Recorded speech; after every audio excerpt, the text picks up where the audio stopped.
الکبائر علماء پیژني ډېر ښکلی کتاب دی هغې کې هغې واقعه ذکر کړل ده عبید الله بن عمر القواریری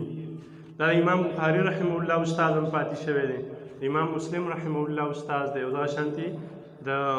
امام ترمذي رحمه الله استاد هم پاتې شوی لوی محدث دی نو دا وایي چې زمانه چېرته د ماخوستن جمع چېرته نه و قضا شوې خو یو ځل داسې وشولو چې زمونږ کور ته میلمانه راغلي وو زه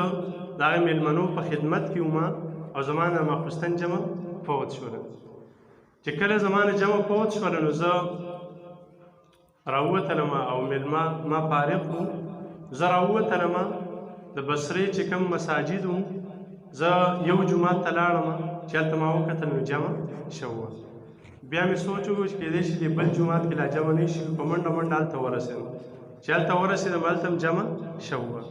بیا بل جومات ته لاړم د ټول ښار جوماتونه مې وکتل خو په ټولو کې جمع شوه اخر وایي خپل کور ته رالم او دا حدیث را په یاد شو چې رسول الله صلی الله علیه وسلم فرمایي چې صلاة الجماعه تبذل صلاة الفز ب27 درجه چې کوم سړی په جمع باندې مونځ وکړي هغه د هغې سړي د مونځ نه کوم سړی چې یوازې مونځ وکړي د هغې نه 20 درجې څه دی زیات غوره دی نو وایي ما خپل اجتهاد یې وکړو وایي ما هغه مونځ چې دی نو هغه څو کرته وکړو 27 ځله ما وکړو څومره ګران کار دی تاسو سوچ کوئ یو ځل نه د ماخوستن ټول مونځ ما څو ځل وکړو 20 ځله مې وکړو د هغې نه بعد ویده شوم ما چې زه بس په دې طریقه به راته اجر میلاو شي الله نبي وایي چې 20 چنده وایي چې د شپې زه ویده شوم ما خوب ولیدو وایي موږ څه کسان یو زما نه څه کسان په اسونو باندې ناست دي او هغې مخکې دي زما نه او زه هم په اس باندې ناست یم زه په هغې پسې شاته ور روان یم نو زه وایي ډېر زیات کوشش کوم چې دا خپل اس چې دی د نورو کسانو د اسونو نه مخکې کړم او دې ور لاندې کړم خو زما اس چې دی نو هغه کسان چې دي د هغې هغه اس نشي رالاندې کولی زه بار بار کوشش کوم خو د هغې د اسونو مقابله زما د اس چې دی دا نشي کولی حتی چې په دې کې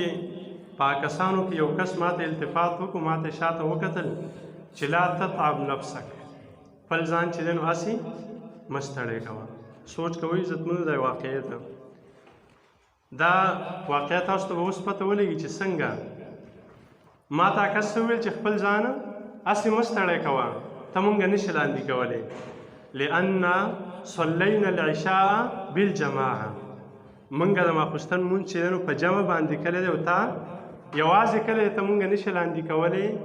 بس وایي په دغه ټیم کې زما سترګې کولاو شولې او زړه مې انتهایي حزین او خفه او پریشان و چې زه خلک چې دی نو هغې نشم رسولی کوم خلک چې جوماتونه آبادوي په تیارو کې را روان دي